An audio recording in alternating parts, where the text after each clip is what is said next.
Assalamualaikum. Kali ini aku membuat cireng yang crispy, tapi dalamnya empuk dan renyah banget luarnya, gak alat sama sekali. Cus langsung aja cara buatnya.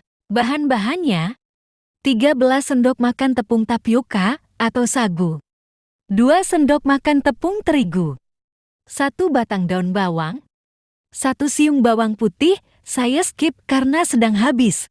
135 ml air, setengah sendok teh kaldu bubuk, setengah sendok teh merica bubuk, sepertiga sendok teh garam. Bahan bumbu rujak, 4 buah cabai rawit atau sesuai selera, setengah buah gula merah, 1 buah asam jawa, 1/4 sendok teh garam.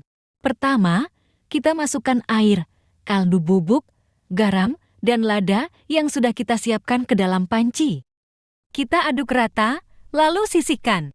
Kemudian, di dalam mangkuk kita masukkan tepung tapioka, tepung terigu, dan daun bawang yang sudah diiris-iris. Lalu, kita didihkan air yang berisi bumbu-bumbu tadi. Kalau pakai bawang putih, juga ikut direbus ya. Kita masak sampai mendidih. Kalau sudah betul-betul mendidih, kita matikan apinya, langsung kita siram ke wadah tepungnya. Kemudian langsung kita aduk, tidak perlu sampai kalis. Yang penting semua tercampur rata. Adonannya seperti ini jadinya. Lalu, kita ambil sedikit adonan dengan tangan yang bersih. Kita tekan-tekan, tapi jangan sampai kalis ya. Kita bentuk agak bulat atau sesuai selera. Kita lakukan sampai habis. Setelah habis adonannya, kita diamkan dulu minimal 10 menit supaya ngeset. Sambil menunggu, kita buat dulu sambal rujaknya. Kita haluskan semua bahan sambalnya. Kita ulek, bisa ditambah sedikit air supaya lebih mudah menghaluskannya. Jangan lupa juga untuk membuang biji asam jawanya. Setelah halus dan sudah tidak ada biji asam jawanya, kita masukkan ke dalam panci.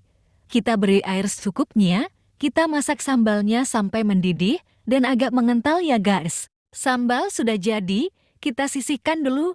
Sekarang kita goreng cireng yang sudah kita diamkan tadi. Goreng di minyak panas menggunakan api sedang.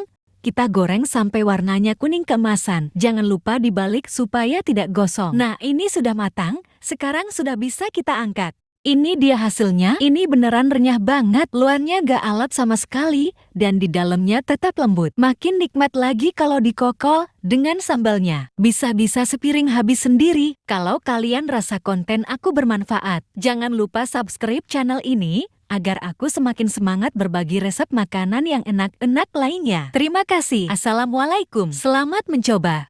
Hokey cokey.